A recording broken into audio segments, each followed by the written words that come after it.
ইলাহা ইল্লাল্লাহ, ওই আমার ভাই, সে জান্নাতে যাক, এটাও আমি চাই, ঠিক কিনা? নাকি সবাইরে জাহান্নামে পাঠাইয়া খালি আপনি জান্নাতে ঢুকবেন? আচ্ছা বলেন, সব গেছে জাহান্নামে, আপনি একা জান্নাতে, ওই জান্নাতে ভাল লাগবে আপনার? আকল খাটান। সব জাহান্নামে গেছে, যান। এ কাফের, ও জালেম, ও নাস্তিক, সব গেছে জাহান্নামে, আপনি একা জান্নাতে, ওই জান্নাতে ভাল লাগবে? জান্নাতে আমি একা যেতে চাই না, আমার জান্নাতের দলকে আমি ভারী করতে চাই। চিল্লায় বলো ঠিক কিনা? যারাই বলবে লা ইলাহা ইল্লাল্লাহ তারা আমার ভাই। বিশ্বনবী এই কথাটার আরো চমৎকার ব্যাখ্যা করেছেন। তিনি বলেন, মান সাল্লা সালাতানা ওয়াস্তাকবালা কিবলাতানা ওয়া আকালা যাবিহাতানা ফাযালিকাল মুসলিম লাহু যিম্মাতুল্লাহি ওয়া যিম্মাতু রাসূলিহি ফালা তুগফিরুল্লাহা ফি যিম্মাতিহি। বিশ্বনবী তিনটা ক্রাইটেরিয়া শুনিয়ে দিলেন। তিনি বললেন, মান সাল্লা সালাতানা, যে ব্যক্তি আমাদের মতো নামাজ পড়ে, ওয়াস্তাকবালা কিবলাতানা, আমাদের কিবলারে কিবলা মানে, ওয়া আকালা যাবিহাতানা, আমাদের জবাই করা পশু খায়, ফাযালিকাল মুসলিম, সেই মুসলমান। সুবহানাল্লাহ। আমার মতো নামাজ পড়ে মানে কি? তার ডিভাইন অ্যাক্টিভিটি আমার মতো, তার ইবাদতের সিস্টেম আমাদের মতো। ওয়াস্তাকবালা কিবলাতানা মানে কি? আমার যে ডাইরেকশন তারও একই direction, to the direction of কাবা। আল্লাহু আকবার। কাবার দিকে হয়ে সে নামাজ পড়ে, আমার ডাইরেকশন তার ডাইরেকশন, আমার ডেস্টিনেশন তার ডেস্টিনেশন এক। ওয়াকালা যাবিহাতানা, আমার জবাই করা পশু খায়, সেই মুসলিম। সেই মুসলিম লাহু যিম্মাতুল্লাহি ওয়া যিম্মাতু রাসূলিহি, তার জন্য রয়েছে আল্লাহর জিম্মা, রাসূলের জিম্মা। ফালা তুগফিরুল্লাহা ফি যিম্মাতিহি, আল্লাহর জিম্মাদারির তোমরা খেয়ানত করো না। তার মানে তোমার মুসলিম বাইরে অমুসলিম বলো না, তার জান মালের কোনো ক্ষতি তুমি করতে পারবা না। সুবহানাল্লাহ বলো। তাহলে ঐক্যের ভিত্তি বিশ্বনবীর কথা থেকে, মুখনিসৃত পবিত্র কথা থেকে আমরা পেলাম।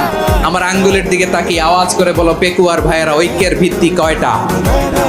আওয়াজ করে বলো কয়টা? ঐক্যের ভিত্তি হবে যে তাওহীদ, এটার ব্যাখ্যা তিনটা বলেছেন বিশ্বনবী। এক নম্বরে, যে আমাদের মতো নামাজ পড়ে, যে আমাদের কেবলারে কেবলা মানে, যে আমাদের জবাই করা পশু খায়, সেই মুসলিম। সেই কি মুসলিম? সে আমার ভাই। তার সাথে আমার কোনো বিরোধ আছে? কথা বলো পেকুয়ার ভাইয়েরা, বিরোধ আছে? কোনো বিরোধ নাই, কারণ আমরা এক উম্মাহ, আমরা সবাই এক উম্মাহ। সবাই আওয়াজ করে আমার সাথে বলেন তো, এক উম্মাহ। এগুলো মুখস্থ করতে হবে আমাদের। আওয়াজ করে সবাই বলো, কেউ বাকি থাকবে না, বলো এক উম্মাহ। রব্বুল আলামিন বলেন, ইন্না হাযিহি উম্মাতুকুম উম্মাতান ওয়াহিদাতান, ইন্না হাযিহি উম্মাতুকুম উম্মাতান ওয়াহিদাতান ফাআনা রাব্বুকুম ফা'বুদুন। নিশ্চয়ই তোমাদের এই উম্মাহ হচ্ছে এক উম্মাহ, উম্মাতান ওয়াহিদা, এক উম্মাহ। আমি তোমাদের এক রব, আমি এক আল্লাহর ইবাদত করো, আমি ছাড়া কারো ইবাদত করো না। আদেশটা কার? তাহলে আমরা সবাই মিলে কয় উম্মাহ? ওয়া'তাসিমু বিহাবলিল্লাহি জামিআন ওয়া লা তাফাররাকু ওয়াযকুরু নি'মাতাল্লাহি আলাইকুম إذ كنتم أعداء فألف بين قلوبكم فأصبحتم بنعمته إخوانا وكنتم على شفا حفرة من النار فأنقذكم منها كذلك يبين الله لكم آياته لعلكم تهتدون। الله أكبر পড়েন। আল্লাহ বললেন, ও গোলামেরা শোনো, ওয়া'তাসিমু বিহাবলিল্লাহি জামিআ, ও আমার গোলামেরা সবাই মিলে আল্লাহর রশিকে আঁকড়ে ধরো। আল্লাহর রশি হলো ইসলাম, আল্লাহর রশি হলো কোরআন। আল্লাহ বললেন, কোরআনকে আঁকড়ে ধরো, ইসলামকে আঁকড়ে ধরো।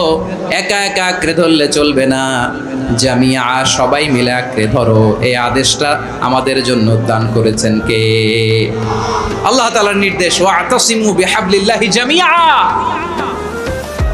সবাই মিলে আল্লাহর রশিকে আঁকড়ে ধরো। হাবলুল্লাহ মানে আল্লাহর রশি।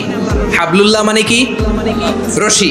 এই হাবলুল্লাহ আল্লাহর রশি বা আল্লাহর রজ্জু দ্বারা উদ্দেশ্য হচ্ছে ইসলাম।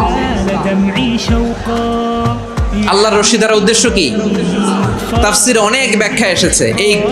এরকম পরিস্থিতিতে তাফসিরের সূক্ষ্ম সূক্ষ্ম বিষয়গুলো আমরা শোনাতে চাই, কিন্তু পরিবেশ হয়ে ওঠে না। আল্লাহর রজ্জুব, আল্লাহর রশি দ্বারা উদ্দেশ্য হচ্ছে ইসলাম। আল্লাহর রজ্জুব, আল্লাহর রশি দ্বারা উদ্দেশ্য হচ্ছে কোরআন। কারণ কোরআন আমাদেরকে ঐক্যবদ্ধ করে, ইসলাম আমাদেরকে ঐক্যবদ্ধ করে। চিল্লায় বলেন ঠিক কিনা?